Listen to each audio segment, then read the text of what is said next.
This is Vivica Williams, and you're watching Head to Head on UATV. For more than a year, Ukraine wasn't able to receive the 5th tranche of macrofinancial aid from the IMF. The reason was that there are main demands which have yet to be filled, the creation of an anti-corruption court being one. Now, with the law on anti-corruption court adopted, Ukraine expects to receive the next tranche of the loan by autumn of this year. But there are still more and still much more that needs to be done. To learn more about this, we welcome to the studio today Vitaliy Kravchuk. He's a senior research fellow at the Institute for Economic Research and Policy. Vitaliy, thank you for being with us today. Yeah, glad to be here. So it's been reported that Ukraine has about a week to do the things that the IMF is requesting. And one of those, for example, is let's talk about the increasing of gas tariffs.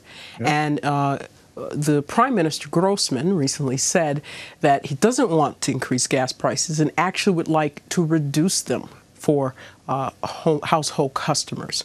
So tell us a bit more about what the process is and where you see this going.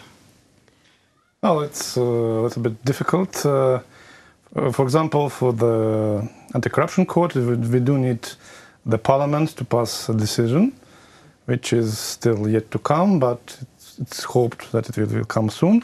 As for gas prices, it's always politically sensitive question for many Ukrainians. Absolutely. Well, because it's quite a high gas bills with relation to income for many Ukrainians.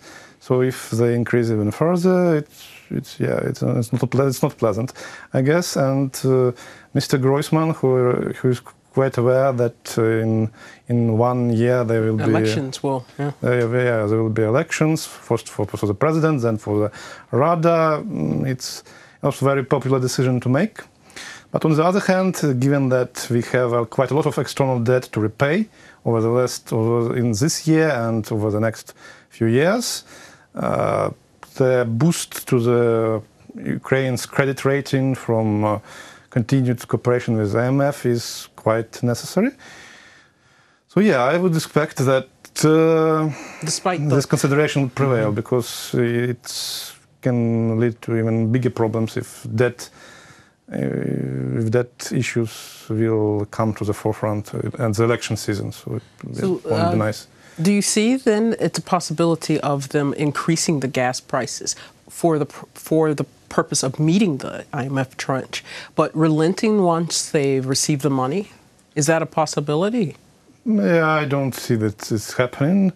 Previous experience showed that when gas prices increase and any kind of utility tariffs, when they increase, they very rarely go back. So I would expect that if they go up, then they will stay up for some time. About their work, what do you know about the subsidy system? So are they working in conjunction to improve who receives subsidies so that this will have less of a painful impact, especially on pensioners? Well, we already have the basics in place. The question is how to make sure that these subsidies will go to the people that really need them. This has been a problem. Yeah, that's a key problem, that we can do it without bankrupting the budget, because definitely if gas prices go up, it will mean that a number of people eligible for subsidies will also go up, and it means more spending from the government for the subsidies. That's why they are working quite hard to make sure that people that have enough income don't receive subsidies using some fake information, and people that need them don't have any unnecessary obstacles in getting them. So it's very, very crucial before the price hike to make sure that everyone who needs the assistance will get it, essentially. And we talked a little bit at the beginning about the anti-corruption court. So let's talk a little bit more about that, because it's not just that law, but as here, one of the requirements with that is making some changes and creating some amendments that go with that. Essentially, and under the current version of the law, existing court cases that were brought against high officials for corruption will stay in the regular courts to the conclusion, and only new cases will be taken up by the new court. And this loophole would allow for a lot of people, most likely, not to be prosecuted. Or at least it would allow them to extend the process as long as they can. So yeah, it's quite important, not only for the IMF program, but also for this €1 billion macrofinancial assistance program from the EU. It will also likely be a requirement for the anti-corruption court to be established and to be able to take up cases, so appeals from the regular courts.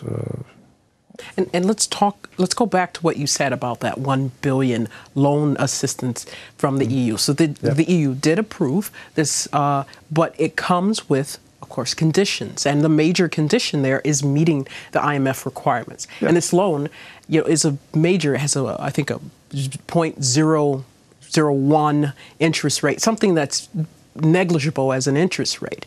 Yeah, essentially because EU currently borrows very cheaply on the capital markets.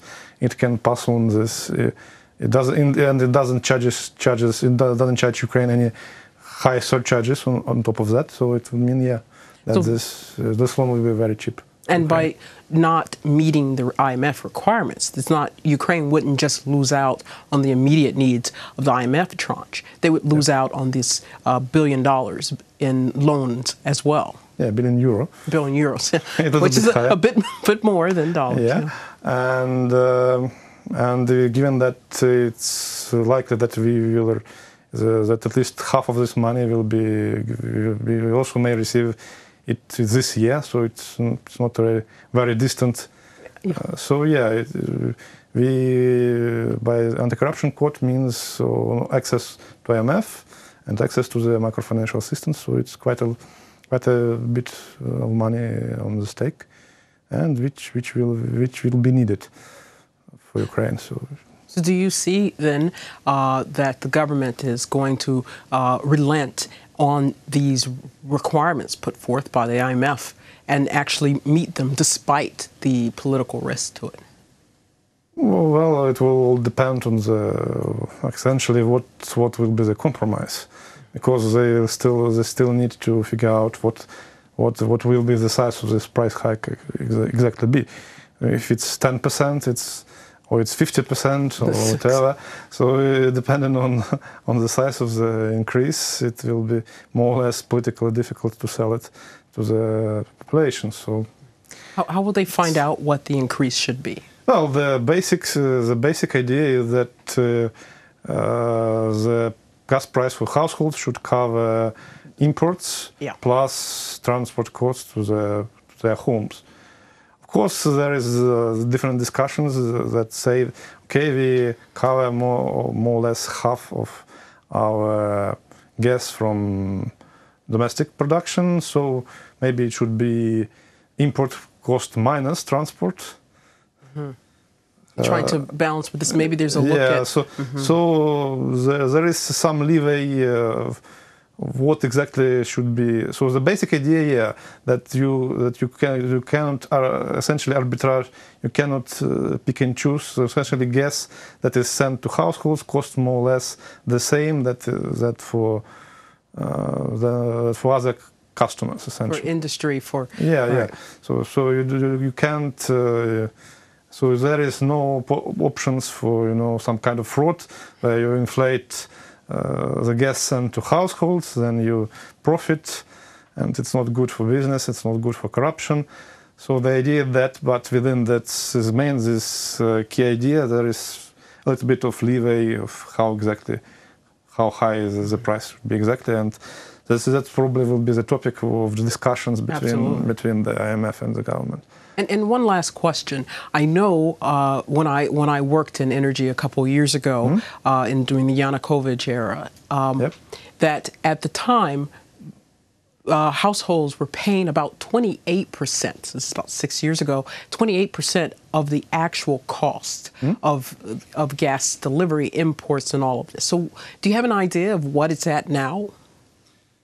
Well, again, it depends on what you set as a benchmark.